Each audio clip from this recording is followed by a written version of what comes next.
ನಿಮ್ಮ ಮೊಬೈಲು ಕಳೆದೋಗಿದ್ರೆ ಅದನ್ನೇ ಯಾವ ಥರ ಬ್ಲಾಕ್ ಮಾಡಬೇಕು ಅಂದರೆ ನಿಮ್ಮ ಹೆಸರಲ್ಲಿ ಎಷ್ಟು ಸಿಮ್ಗಳಿದ್ದಾವೆ ನಿಮಗೆ ಗೊತ್ತಿರಲ್ಲ, ನಿಮ್ಮ ಹತ್ರ ಒಂದು ಇಲ್ಲ ಎರಡೇ ಸಿಮ್ಗಳು ಯೂಸ್ ಮಾಡ್ತಾ ಇರ್ತೀರಾ.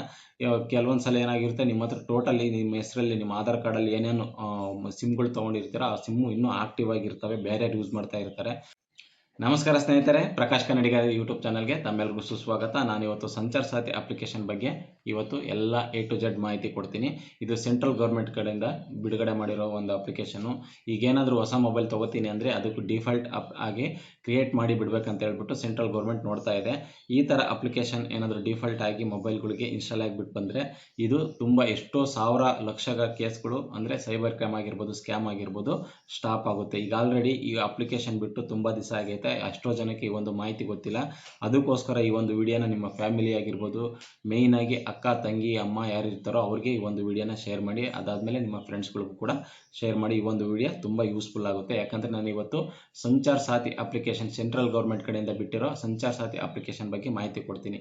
ಇದರಲ್ಲಿ ಮುಖ್ಯವಾಗಿ ಏನೇನೈತೆ ಅಂದರೆ, ನಿಮ್ಮ ಮೊಬೈಲು ಕಳೆದೋಗಿದ್ರೆ ಅದನ್ನೇ ಯಾವ ಥರ ಬ್ಲಾಕ್ ಮಾಡಬೇಕು ಅಂದರೆ, ಇವಾಗ ಕೆಲವರು ಏನಾಗುತ್ತೆ, ನಿಮ್ಮ ಮೊಬೈಲ್ ಕಳೆದೋದ್ರೆ ಬ್ಲಾಕ್ ಮಾಡಬೇಕಾಗುತ್ತೆ. ಯಾಕಂದರೆ ಬ್ಲಾಕ್ ಮಾಡಿಲ್ಲ ಅಂದರೆ ಅವರು ಅದನ್ನು ಕೆಲವೊಂದು ಸಲ ಮಿಸ್ಯೂಸ್ ಕೂಡ ಮಾಡ್ಕೋತಾರೆ. ಅಲ್ಲಿ ಮಿಸ್ಯೂಸ್ ಮಾಡ್ಕೊಳ್ಳೋದು ನಿಮ್ಮ ಯಾರ ಮೊಬೈಲ್ ಹೆಸರಲ್ಲಿ ಇದೆಯೋ ಅವ್ರ ಮೇಲೆ ಬರುತ್ತೆ. ಸೊ ನಿಮ್ಮ ಒಂದು ಮೊಬೈಲ್ ಬೇರೆಯವ್ರು ಮಿಸ್ಯೂಸ್ ಮಾಡಿಕೊಂಡ್ರೆ ತುಂಬ ಕಷ್ಟ ಆಗುತ್ತೆ. ಅದನ್ನು ನಾವು ಬ್ಲಾಕ್ ಮಾಡ್ಕೋಬೋದು. ಅಯ್ಯೋ ನಾನು ಬ್ಲಾಕ್ ಮಾಡ್ಕೊಂಡ್ಮೇಲೆ ಮತ್ತೆ ನನ್ನ ಮೊಬೈಲ್ ನನಗೆ ವಾಪಸ್ ಸಿಕ್ತು, ಮತ್ತು ಅದು ಅನ್ಬ್ಲಾಕ್ ಮಾಡೋದು ಯಾವ ಥರ ಅಂತ ಹೇಳ್ಬಿಟ್ಟು ಅದನ್ನು ಕೂಡ ನಾನು ಈ ಒಂದು ವಿಡಿಯೋದಲ್ಲಿ ನಿಮಗೆ ತಿಳಿಸ್ಕೊಡ್ತೀನಿ. ಅದು ಕೂಡ ತುಂಬ ಈಸಿ. ಇಷ್ಟು ಫ್ಯೂಚರ್ ಈ ಒಂದು ಅಪ್ಲಿಕೇಶನಲ್ಲಿದೆ. ಅದಾದಮೇಲೆ ಇನ್ನೂ ಒಂದು ಮೇಯ್ನ್ ಇಂಪಾರ್ಟೆಂಟು, ನಿಮ್ಮ ಹೆಸರಲ್ಲಿ ಎಷ್ಟು ಸಿಮ್ಗಳಿದ್ದಾವೆ ನಿಮಗೆ ಗೊತ್ತಿರಲ್ಲ, ನಿಮ್ಮ ಹತ್ರ ಒಂದು ಇಲ್ಲ ಎರಡೇ ಸಿಮ್ಗಳು ಯೂಸ್ ಮಾಡ್ತಾ ಇರ್ತೀರಾ.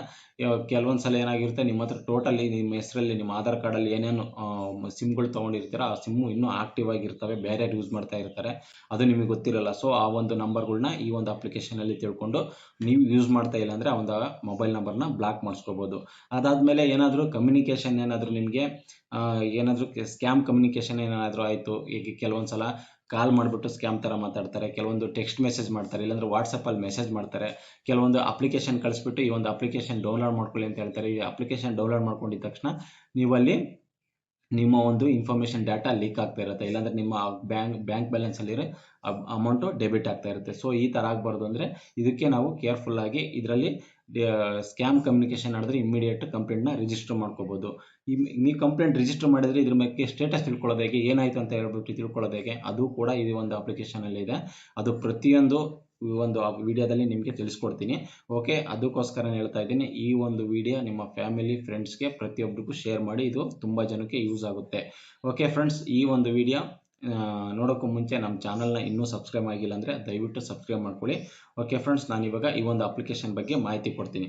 ಓಕೆ, ಈಗ ನಾನು ಸೈಡ್ ಸ್ಕ್ರೀನಲ್ಲಿ ತೋರಿಸ್ತೀನಿ. ಆ ಸೈಡ್ ಸ್ಕ್ರೀನಲ್ಲಿ ಯಾವ ಥರ ತೋರಿಸ್ತೀನೋ, ನಾವು ಒಂದು ಅಪ್ಲಿಕೇಶನ್ ಬಗ್ಗೆ ಫುಲ್ ಕಂಪ್ಲೀಟಾಗಿ ಮಾಹಿತಿ ಬೇಕಂದರೆ ನಾನು ಯಾವ ಥರ ತೋರಿಸ್ತೀನೋ ಅದು ಡೀಟೇಲ್ ಆಗಿ ನೀವು ನೋಡ್ಕೊಳ್ಳಿ.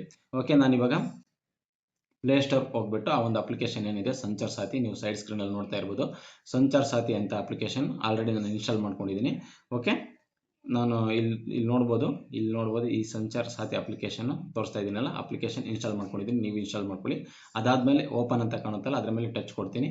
ಅಲ್ಲಿ ನಂದು ಡೈರೆಕ್ಟ್ ಓಪನ್ ಆಯಿತು, ಯಾಕಂದರೆ ನಾನು ಆಲ್ರೆಡಿ ಇನ್ಸ್ಟಾಲ್ ಮಾಡಿಕೊಂಡು ಯೂಸ್ ಮಾಡ್ಕೊಂಡಿದ್ದೆ.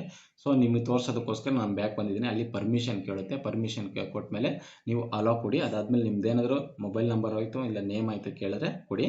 ಓಕೆ, ನಾನು ಇಲ್ಲಿ ನೋಡ್ಬೋದು ಎಂಟರ್ ಯುವರ್ ನೇಮ್ ಅಂತ ಬಂತು. ಫಸ್ಟ್ ನೇಮ್ ಏನಿದೆ ಪ್ರಕಾಶ್ ಅಂತ ಎಂಟರ್ ಮಾಡ್ತೀನಿ. ಕೆಳಗಡೆ ನಿಮ್ಮ ಹೆಸರು ಏನಿದೆ, ನೇಮ್ ಏನಿದೆಯೋ ಫಸ್ಟ್ ನೇಮ್ ಲಾಸ್ಟ್ ನೇಮ್ ಅಲ್ಲಿ ಎಂಟರ್ ಮಾಡ್ಕೊಳ್ಳಿ.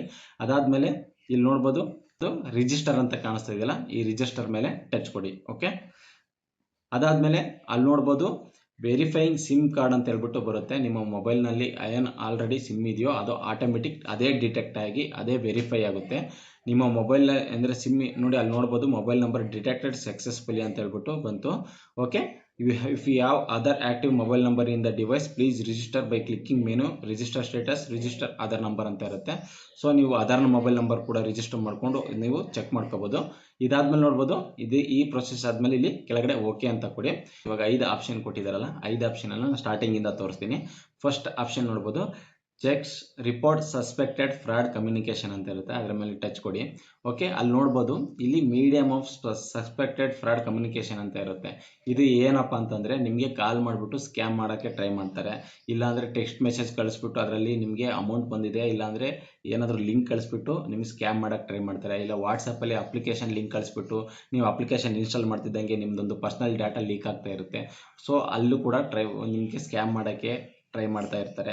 ಆ ಥರ ಏನಾದರೂ ಟ್ರೈ ಮಾಡ್ತಾ ಇದ್ರೆ ಇಲ್ಲಿ ಬಂದ್ಬಿಟ್ಟು ಇಲ್ಲಿ ಸೆಲೆಕ್ಟ್ ಮಾಡ್ಕೋಬೇಕು. ಫಸ್ಟ್ ಆಪ್ಷನ್ ಇಲ್ಲಿದೆ ನೋಡಿ, ಸೆಲೆಕ್ಟ್ ಮೀಡಿಯಮ್ ಅಂತ ಇರುತ್ತೆ. ಅಲ್ಲಿ ಸೆಲೆಕ್ಟ್ ಮೀಡಿಯಮಲ್ಲಿ ಹೋಗ್ಬಿಟ್ಟು ಅದೇನಾದ್ರು ಕಾಲ್ ಮಾಡಿ ಸ್ಕ್ಯಾಮ್ ಮಾಡೋಕ್ಕೆ ಟ್ರೈ ಮಾಡಿದ್ರು, ಅಥವಾ SMS ಮಾಡಿ ಸ್ಕ್ಯಾಮ್ ಮಾಡೋಕ್ಕೆ ಟ್ರೈ ಮಾಡಿದ್ರು, ವಾಟ್ಸಪ್ಪಲ್ಲಿ ಏನಾದ್ರು ಸ್ಕ್ಯಾಮ್ ಮಾಡೋಕ್ಕೆ ಮಾಡಿದ್ರು ಅಂತ ಹೇಳ್ಬಿಟ್ಟು ಆಪ್ಷನ್ನ ಸೆಲೆಕ್ಟ್ ಮಾಡ್ಕೊಳ್ಳಿ. ಅದಾದಮೇಲೆ ಮೊಬೈಲ್ ನಂಬರು ಯಾವ ನಂಬರಿಂದ ಬಂದಿತ್ತು ಅಂತ ಹೇಳ್ಬಿಟ್ಟು ಅವ್ರ ನಂಬರ್ನ ಆ್ಯಡ್ ಮಾಡ್ಕೊಳ್ಳಿ.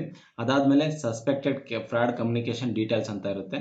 ಅಲ್ಲಿ ಯಾವ ಥರ ನಿಮಗೆ ಸ್ಕ್ಯಾಮ್ ಮಾಡೋಕ್ಕೆ ಟ್ರೈ ಮಾಡಿದ್ರು, KYC ಮಾಡ್ಕೊಡ್ತೀನಿ ಅಂತ ಹೇಳ್ಬಿಟ್ಟು ಸ್ಕ್ಯಾಮ್ ಮಾಡೋಕ್ಕೆ ಟ್ರೈ ಮಾಡಿದ್ರ, ಅದಾದಮೇಲೆ ಪೇಮೆಂಟ್ ರಿಲೇಟೆಡ್ ಏನಾದರೂ ನಿಮಗೆ ಸ್ಕ್ಯಾಮ್ ಮಾಡೋಕ್ಕೆ ಟ್ರೈ ಮಾಡಿದ್ರ, ಅಥವಾ ಫೇಕ್ ಕಸ್ಟಮರ್ ಹೆಲ್ಪ್ಲೈನ್, ಈ ಥರ ನಿಮಗೆ ತುಂಬ ಅಪ್ಲಿಕೇಶನ್ ಇದ್ದಾವೆ. ಇದನ್ನು ನಿಮ್ಗೇನು ಥರ ಸ್ಕ್ಯಾಮ್ ಮಾಡೋಕ್ಕೆ ಟ್ರೈ ಮಾಡಿದ್ರು ಅಂತ ಹೇಳ್ಬಿಟ್ಟು ಇಲ್ಲಿ ನೀವು ಸೆಲೆಕ್ಟ್ ಮಾಡಿಕೊಂಡು ಆಪ್ಷನ್ ಹಾಕಬೇಕಾಗುತ್ತೆ.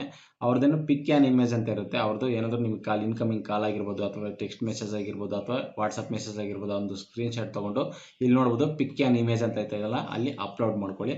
ಅದಾದಮೇಲೆ number of the which communication received ಅಂತ ಇರುತ್ತೆ. ಯಾವ ಒಂದು ನಮ್ಮ ಮೊಬೈಲ್ ನಂಬರ್ಗೆ ನಿಮಗೆ ಕಾಲ್ ಆಗಿರೋದು, ಮೆಸೇಜ್ ಆಗಿರ್ಬೋದು, ವಾಟ್ಸಪ್ ಟೆಕ್ಸ್ಟ್ ಮೆಸೇಜ್ ಆಗಿರ್ಬೋದು ಬಂದಿದೆ ಅಂತ ಹೇಳ್ಬಿಟ್ಟು ಆ ಒಂದು ಮೊಬೈಲ್ ನಂಬರ್ನ ಇಲ್ಲಿ ಆ್ಯಡ್ ಮಾಡ್ಕೊಳ್ಳಿ. ಅದಾದಮೇಲೆ WhatsApp call, WhatsApp text, choose type of the suspected WhatsApp communication ಅಂತ ಇರುತ್ತೆ. ನಾನು ಮೇಲ್ಗಡೆ ಸೆಲೆಕ್ಟ್ ಮಾಡಿದ್ನಲ್ಲ ವಾಟ್ಸಪ್ ಅಂತ ಸೆಲೆಕ್ಟ್ ಮಾಡ್ಕೊಂಡಿದ್ದೆ. ಆ ವಾಟ್ಸಪ್ಪಲ್ಲಿ ನಿಮಗೆ ವಾಟ್ಸಪ್ ಕಾಲ್ ಮಾಡಿದ್ರೆ ಅಥವಾ ವಾಟ್ಸಪ್ಪಲ್ಲಿ ಟೆಕ್ಸ್ಟ್ ಮಾಡಿದ್ರೆ ಅಂತ ಹೇಳ್ಬಿಟ್ಟು ಕೇಳುತ್ತೆ. ಅದೇ ಥರ ನೀವು ಮಾಮೂಲಿ ಟೆಕ್ಸ್ಟ್ ಮೆಸೇಜ್ ಮಾಡಿದ್ರೆ ನಿಮಗೆ ನಾರ್ಮಲ್ ಮೊಬೈಲ್ ನಂಬರ್ ಕೇಳುತ್ತೆ. ಸೊ ಇಲ್ಲಿ ನೀವು ಅಲ್ಲಿ ಮೆನ್ಷನ್ ಮಾಡಬೇಕಾಗುತ್ತೆ, ಟೆಕ್ಸ್ಟ್ ಮಾಡಿದ್ರೆ ಕಾಲ್ ಮಾಡಿದ್ರೆ ಅಂತ ಹೇಳ್ಬಿಟ್ಟು. ಟೆಕ್ಸ್ಟ್ ಮಾಡಿದ್ರೆ ವಾಟ್ಸಪ್ ಟೆಕ್ಸ್ಟ್ ಅಂತ ಸೆಲೆಕ್ಟ್ ಮಾಡ್ಕೊಳ್ಳಿ, ಕಾಲ್ ಮಾಡಿದ್ರೆ ವಾಟ್ಸಪ್ ಕಾಲ್ ಅಂತ ಸೆಲೆಕ್ಟ್ ಮಾಡ್ಕೊಳ್ಳಿ. ಅದಾದಮೇಲೆ ಡೇಟ್ ಕೇಳುತ್ತೆ, ಯಾವ ಡೇಟಿಗೆ ಅವ್ರು ಕಾಲ್ ಮಾಡಿದ್ರು ಅಥವಾ ಮೆಸೇಜ್ ಮಾಡಿದ್ರು ಅಂತ ಹೇಳ್ಬಿಟ್ಟು, ಯಾವ ಟೈಮಿಗೆ ಮಾಡಿದ್ರು ಅಂತ ಹೇಳ್ಬಿಟ್ಟು.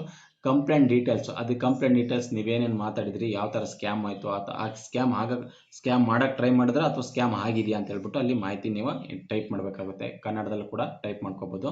ನೀವು ಕನ್ನಡ ಅಂತಲ್ಲ, ತೆಲುಗು ಆಗಿರ್ಬೋದು, ತಮಿಳ್ ಆಗಿರ್ಬೋದು, ಮಲಯಾಳಂ ಆಗಿರ್ಬೋದು, ಹಿಂದಿ ಆಗಿರ್ಬೋದು, ಇಂಗ್ಲೀಷ್ ಆಗಿರ್ಬೋದು, ನಿಮ್ಗೆ ಯಾವುದು ಸೂಟಬಲ್ ಆಗಿರುತ್ತೋ ಆ ಒಂದು ಭಾಷೆಯಲ್ಲಿ ನೀವು ಅಲ್ಲಿ ಎಕ್ಸ್ಪ್ಲನೇಷನ್ ಕೊಡಿ. ಅದಾದಮೇಲೆ ನಿಮ್ಮದು ಪರ್ಸ್ನಲ್ ಡೀಟೇಲ್ಸ್ ಇರುತ್ತೆ. ಅಲ್ಲಿ ಫಸ್ಟ್ ನೇಮು, ಸೆಕೆಂಡ್ ನೇಮ್ ಏನು ಕೊಟ್ಟಿರ್ತೀರ ಅದು ತೊಗೊಂಡಿರುತ್ತೆ. ಅದಾದಮೇಲೆ ಇಲ್ಲಿ ನೋಡ್ಬೋದು ಡಿಕ್ಲರೇಷನ್ ಅಂತ ಇರುತ್ತೆ. ಡಿಕ್ಲರೇಷನ್ನು ನೀವು ಕನ್ಫರ್ಮೇಷನ್ ಕೊಟ್ಟರೆ ನೀವು ಸುಳ್ಳು ಮಾಹಿತಿನೇ ಯಾವುದೇ ಕಾರಣಕ್ಕೂ ಕೊಡೋಂಗಿಲ್ಲ. ಸುಮ್ಮನೆ ನಾನು ಟ್ರೈ ಮಾಡೋಕ್ಕೋಸ್ಕರ ಮಾಡಿದೆ, ನಾನು ತಿಳ್ಕೋದಕ್ಕೋಸ್ಕರ ಮಾಡಿದೆ ಅಂತ ಹೇಳ್ಬಿಟ್ಟು ನೀವೇನಾದರೂ ಟ್ರೈ ಮಾಡಿದ್ರೆ ನಿಮಗೂ ಕೂಡ ಇದು ಸೆಕ್ಷನ್ ಇದರಲ್ಲಿ ಕೇಸ್ ಆಗುತ್ತೆ, ನೀವು ಕೂಡ ಶಿಕ್ಷೆ ಅನುಭವಿಸ್ಬೇಕಾಗುತ್ತೆ. ಕರೆಕ್ಟಾಗಿ ಏನಾದರೂ ಸ್ಕ್ಯಾಮ್ ಆಗಿದ್ರೆ ಮಾತ್ರ ಇಲ್ಲಿ ಕಂಪ್ಲೇಂಟ್ ಮಾಡಬೇಕಾಗುತ್ತೆ. ಸೊ ಅದಾದಮೇಲೆ ನಾನು ಅದಕ್ಕೋಸ್ಕರನೇ ತೋರಿಸ್ತಾ ಇರೋದು. ಇಲ್ಲಿ ಅದಾದಮೇಲೆ ಸಬ್ಮಿಟ್ ರಿಕ್ವೆಸ್ಟ್ ಅಂತ ಇರುತ್ತೆ. ನೀವೆಲ್ಲ ಮಾಹಿತಿನ ಹಾಕಿದ್ಮೇಲೆ ಸಬ್ಮಿಟ್ ರಿಕ್ವೆಸ್ಟ್ ಅಂತ ಹೇಳ್ಬಿಟ್ಟು ಕೊಡಬೇಕು. ಓಕೆ, ಫಸ್ಟ್ ಒನ್ ಆಯಿತು. ಈಗ ಎರಡನೇದು ಬಂದ್ಬಿಟ್ಟು ಅದೇ block your lost or stolen mobile handset ಅಂತ ಇರುತ್ತೆ. ಅಲ್ಲಿ ನೀವು ನೋಡ್ಬೋದು ನಿಮ್ಮ ಮೊಬೈಲ್ ಏನಾದರೂ ಕಳೆದೋದ್ರೆ, ಅಥವಾ ನಿಮ್ಮ ಮೊಬೈಲ್ನ ಯಾರಾದರೂ ಎತ್ಕೊಂಡ್ರೆ, ಏನಾದರೂ ಕಳ್ತನ ಮಾಡಿದ್ರೆ, ಅಥವಾ ರಾಬರಿ ಮಾಡಿ ಮೊಬೈಲ್ ಕಿತ್ಕೊಂಡ್ರೆ ಆ ಮೊಬೈಲ್ನ IMEI ನಂಬರ್ನ ಹಾಕ್ಬಿಟ್ಟು ನೀವು ರಿಜಿಸ್ಟರ್ ಮಾಡ್ಕೋಬೇಕು. ನನ್ನ ಒಂದು ಮೊಬೈಲ್ ಕಳೆದೋಗೈತೆ ಅಂತ ಹೇಳ್ಬಿಟ್ಟು ರಿಜಿಸ್ಟರ್ ಮಾಡಿಕೊಂಡು ಬ್ಲಾಕ್ ಮಾಡಿದ್ರೆ ಆ ಒಂದು ಮೊಬೈಲ್ನ ಯಾವುದೇ ಕಾರಣಕ್ಕೂ ಬೇರೆಯವರು ಯೂಸ್ ಮಾಡೋಕ್ಕಾಗೋದಿಲ್ಲ. ಇದು ಸೆಂಟ್ರಲ್ ಗೌರ್ಮೆಂಟ್ ಕಡೆಯಿಂದ ಹೊಸದಾಗಿ ಅಪ್ಡೇಟ್ ಮಾಡಿರೋದು. ಸೊ ನೀವೇನಾದರೂ ಮೊಬೈಲ್ ಕಳೆದೋದ್ರೆ ದಯವಿಟ್ಟು ಇಲ್ಲಿ ಮಾತ್ರ ನೀವು ಬ್ಲಾಕ್ ಮಾಡಲೇಬೇಕು.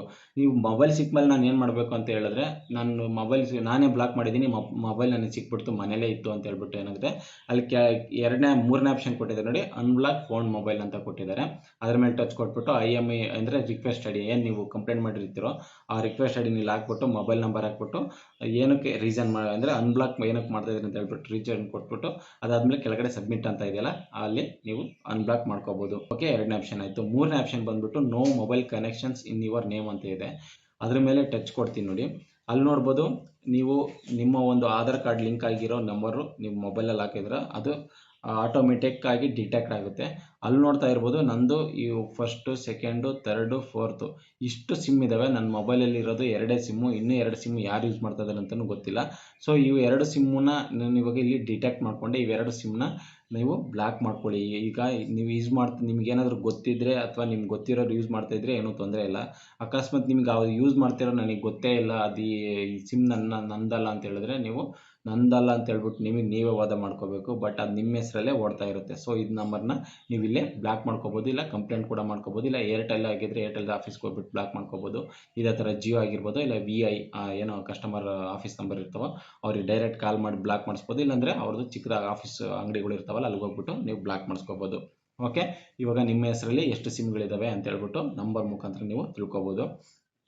ಅದಾದಮೇಲೆ know genuineness of your mobile handset ಅಂತ ಇದೆ. ಇದು ತುಂಬ ಇಂಪಾರ್ಟೆಂಟ್. ಯಾಕಂದರೆ ನೀವು ಸೆಕೆಂಡ್ ಹ್ಯಾಂಡಲ್ಲಿ ಮೊಬೈಲ್ ತೊಗೊಂಡಿರ್ತೀರ, OLX ಆಗಿರ್ಬೋದು, ಇಲ್ಲ ಹೊರಗಡೆ ಯಾವುದಾದ್ರೂ ತುಂಬ ವೆಬ್ಸೈಟ್ಗಳಿದ್ದಾವೆ, ಆ ಒಂದು ಅಪ್ಲಿಕೇಶನಲ್ಲಿ ನೀವು ಅಥವಾ ನೀವೇನಾದರೂ ಮೊಬೈಲ್ ಅಂಗಡಿಯಲ್ಲಿ ಏನಾದರೂ ಮೊಬೈಲ್ಗಳನ್ನ ತೊಗೊಂಡಿದ್ರೆ ಆ ಮೊಬೈಲು ಕರೆಕ್ಟಾಗಿದೆಯಾ, ಆ ಮೊಬೈಲ್ದು ಏನು ಕಂಪ್ಲೇಂಟ್ ಆಗಿಲ್ವಾ, ಆ ಮೊಬೈಲ್ದು ಏನಾದರೂ ಕೇಸ್ ಓಡಾಡ್ತಾ ಇದೆಯಾ ಅಂತ ಹೇಳ್ಬಿಟ್ಟು ನೀವು ಚೆಕ್ ಮಾಡ್ಕೋಬೇಕಂದ್ರೆ ಅಲ್ಲಿ ನೋಡ್ಬೋದು. ಆ ಹೊಸ ಮೊಬೈಲ್ ಏನು ತೊಗೊಂಡಿರ್ತೀರ ಅಥವಾ ತೊಗೊಳಕ್ಕೆ ಮುಂಚೆ ಈ ಒಂದು ಇಲ್ಲಿ ಆ ಮೊಬೈಲ್ದ IMEI ನಂಬರ್ ಇಲ್ಲಿ ಹಾಕ್ಬಿಟ್ಟು ಸಬ್ಮಿಟ್ ಅಂತ ಕೊಡಿ. ಆ ಸಬ್ಮಿಟ್ ಅಂತ ಕೊಟ್ಟರೆ ಆ ಮೊಬೈಲ್ ಏನಾದರೂ ಕೇಸ್ ಇದ್ದರೆ, ಅಕಸ್ಮಾತ್ ಏನಾದರೂ ಕೇಸ್ ಓಡ್ತಾ ಇದ್ದರೆ ಅಲ್ಲಿ ಡಿಟೆಕ್ಟ್ ಆಗುತ್ತೆ. ಆ ಕೇಸ್ ಏನಾದರೂ ಓಡ್ತಾ ಇದ್ದರೆ ಆ ಮೊಬೈಲ್ನ ಯಾವುದೇ ಕಾರಣಕ್ಕೂ ತೊಗೊಳಕ್ಕೆ ಹೋಗಬೇಡಿ. ಯಾಕಂದರೆ ಕೆಲವೊಂದು ಸಲ ಕೆಲವೊಂದು ಥರ ಸೈಬರ್ ಕ್ರೈಮ್ಗಳಾಗಿರ್ತವೆ, ಅದು ಎಲ್ಲ ನಿಮ್ಮ ಮೇಲೆ ಬಂದಿರುತ್ತೆ. ಓಕೆ, ಇದಕ್ಕೋಸ್ಕರ ಸೆಂಟ್ರಲ್ ಗೌರ್ಮೆಂಟ್ನವರು ಈ ಒಂದು ಅಪ್ಲಿಕೇಶನ್ನ ತುಂಬ ಯೂಸ್ಫುಲ್ ಆಗೋಕ್ಕೆ ಬಿಟ್ಟಿದ್ದಾರೆ. ಅದಾದಮೇಲೆ report incoming international call with Indian number ಅಂತ ಇದೆ. ಇಂಟರ್ನ್ಯಾಷನಲ್ ನಂಬರ್ ಕಡೆಯಿಂದ ಅಂದರೂ ಹೊರಗಡೆಯಿಂದ ಕಾಲ್ ಬರ್ತಾ ಇರ್ತವೆ. ಸೊ ಅದನ್ನು ರಿಪೋರ್ಟ್ ಕೂಡ ಮಾಡ್ಕೋಬೋದು. ಅದ್ರ ಮೇಲೆ ಟಚ್ ಕೊಟ್ಬಿಟ್ಟು ಅವ್ರದ್ದು ಮೊಬೈಲ್ ನಂಬರ್ ಏನಿದೆ ಆ ಮೊಬೈಲ್ ನಂಬರ್ ಹಾಕ್ಬಿಟ್ಟು ಡೇಟು ಟೈಮು ಅದೇ ಥರ ರಿಮಾರ್ಕ್ ಅಂತ ಇದೆಯಲ್ಲ ಆ ರಿಮಾರ್ಕ್ನಲ್ಲಿ ಎಂಟರ್ ಮಾಡಿಬಿಟ್ಟು ಸಬ್ಮಿಟ್ ಕೊಟ್ಟರೆ ನೀವು ಅಲ್ಲಿ ಕಂಪ್ಲೇಂಟ್ ಮಾಡ್ಕೋಬೋದು. ನೋಡಿದ್ರಲ್ಲ, ಸಂಚಾರಿ ಸಾಥ್ ಅಪ್ಲಿಕೇಶನ್ ಸೆಂಟ್ರಲ್ ಗೌರ್ಮೆಂಟ್ ಕಡೆಯಿಂದ ಇಷ್ಟೊಂದು ಫ್ಯೂಚರಿ ನಮಗೋಸ್ಕರನೇ ಈ ಒಂದು ಅಪ್ಲಿಕೇಶನ್ ಬಿಟ್ಟಿದೆ. ಈ ಅಪ್ಲಿಕೇಶನ್ನ ತುಂಬ ಕೇರ್ಫುಲ್ಲಾಗಿ ಯೂಸ್ ಮಾಡ್ಕೋಬೋದು. ನಾವು ಯಾವ ಥರ ಇಂಡಿಯನ್ಸ್ ನಾವೆಲ್ಲ ಯಾವ ಥರ ಆಗಿದ್ದೀವಿ ಅಂತ ಹೇಳ್ಬಿಟ್ಟು ನಮ್ಗೆ ಏನಾದರೂ ಆಗೋವರೆಗೂ ನಾವೇನೂ ಮಾಡ್ಕೊಳ್ಳೋದಿಲ್ಲ. ನಾವು ಎಲ್ಲ ಆದಮೇಲೆ ಏನು ಮಾಡ್ತೀವಿ, ಅವಾಗ ನಾವು ಟ್ರೈ ಮಾಡ್ತೀವಿ. ನಾವು ಪೊಲೀಸ್ ಸ್ಟೇಷನ್ ಆಗಿರ್ಬೋದು, ಇಲ್ಲ ಸೈಬರ್ ಆಫೀಸ್ಗಳು ಎಲ್ಲೆಲ್ಲಿದ್ದಾವೆ ಅಂತಲೇ ನಮಗೂ ಗೊತ್ತಿಲ್ಲ. ನಿಮಗೂ ಗೊತ್ತಿದೆ ಅಂತ ನಿಮಗೆ ಗೊತ್ತಿಲ್ಲ ಅಂತಲೇ ಅನ್ಕೋತೀನಿ. ಅದಾದಮೇಲೆ ನಾವು ಸೈಬರ್ ಆಫೀಸಲ್ಲಿದೆ, ಸೈಬರ್ ಕ್ರೈಮ್ ಆಫೀಸಲ್ಲಿದೆ ಅಂತ ಹೇಳ್ಬಿಟ್ಟು ನಾವು ಹುಡುಕಾಡ್ತೀವಿ. ಸೊ ಅದಕ್ಕೂ ಮುಂಚೆ ನಾವು ಈ ಒಂದು ಸಂಚಾರಿ ಸಾಥಿ ಅಪ್ಲಿಕೇಶನ್ ಯೂಸ್ ಮಾಡಿಕೊಂಡ್ರೆ ನಿಮಗೆ ತುಂಬ ಯೂಸ್ಫುಲ್ ಆಗುತ್ತೆ. ನೀವು ಮನೆಯಲ್ಲೇ ಕೂತ್ಕೊಂಡು ಕಂಪ್ಲೇಂಟ್ ರಿಜಿಸ್ಟರ್ ಮಾಡ್ಕೋಬೋದು. ಮನೆಯಲ್ಲೇ ನೀವು ಇದರಲ್ಲಿ ಡೀಟೇಲ್ಸ್ನ ತೊಗೋಬೋದು. ಇನ್ನು ಮೊಬೈಲ್ನಲ್ಲೆಲ್ಲ ಆಯಿತು, ನಮಗೆ ಇದ್ರಿಗೆ ನೀವು ಡೈರೆಕ್ಟ್ ಮಾತಾಡ್ಕೋಬೇಕಂದ್ರೆ ಡೈರೆಕ್ಟಾಗಿ ಕೂಡ ಮಾಡ್ಕೋಬೋದು. ಇಲ್ಲಿ ಎಲ್ಪ್ ಚಾಟ್ ಕೂಡ ಇದೆ. ನಿಮಗೆ ಕ್ವಿಜ್ ಆಗಿರ್ಬೋದು, ಅಬೌಟ್ ಆಗಿರ್ಬೋದು, ಫೀಡ್ಬ್ಯಾಕ್ ಆಗಿರ್ಬೋದು, ಸಜೆಷನ್ ಆಗಿರ್ಬೋದು, ಪ್ರತಿಯೊಂದು ಮಾಹಿತಿ ಈ ಒಂದು ಅಪ್ಲಿಕೇಶನಲ್ಲಿದೆ. ಯೂಸ್ ಮಾಡ್ತಾ ಪ್ರತಿಯೊಂದು ಡೀಟೇಲ್ಸ್ ನಿಮಗೆ ಸಿಗುತ್ತೆ. ಓಕೆ ಫ್ರೆಂಡ್ಸ್, ಈ ಒಂದು ವಿಡಿಯೋ ನಿಮಗೆ ಇಷ್ಟ ಆಗಿದೆ ಅಂತ ಹೇಳ್ಬಿಟ್ಟು ನಾನು ತಿಳ್ಕೊಂಡಿದ್ದೀನಿ. ಈ ಒಂದು ವಿಡಿಯೋ ಇಷ್ಟ ಆಗಿದ್ದರೆ ದಯವಿಟ್ಟು ಒಂದು ಲೈಕ್ ಕೊಡಿ. ಮತ್ತು ಇದೇ ಥರ ಹೊಸ ಟೆಕ್ನಾಲಜಿ ವಿಡಿಯೋಗಳು ಬೇಕಂದ್ರೆ ನಮ್ಮ ಚಾನಲ್ನ ಸಬ್ಸ್ಕ್ರೈಬ್ ಮಾಡ್ಕೊಳ್ಳಿ. ಹಾಗೆ ನಿಮ್ಮ ಫ್ರೆಂಡ್ಸು, ಫ್ಯಾಮಿಲಿ, ಅಕ್ಕ, ತಂಗಿ ಮತ್ತು ಸಿಸ್ಟರ್ಗೆ ಯಾರ್ಯಾರಿಗಿದ್ದಾರೋ ಅವ್ರಿಗೆ ಈ ಒಂದು ವಿಡಿಯೋನ ಶೇರ್ ಮಾಡೋದು ಮಾತ್ರ ಮರಿಬೇಡಿ. ಯಾಕಂದರೆ ಈ ಒಂದು ವಿಡಿಯೋ ತುಂಬ ಯೂಸ್ಫುಲ್ ಆಗಿರುತ್ತೆ. ಸ್ಕ್ಯಾಮ್ ಆಗೋಕ್ಕೂ ಮುಂಚೆ ಈ ಒಂದು ವಿಡಿಯೋನ ಇನ್ಸ್ಟಾಲ್ ಮಾಡಿಕೊಂಡು ನಾವು ಸೇಫ್ ಆಗಿರೋಣ. ಓಕೆ ಫ್ರೆಂಡ್ಸ್, ಎಲ್ಲರಿಗೂ ಶುಭವಾಗಲಿ. ಶುಭ ದಿನ.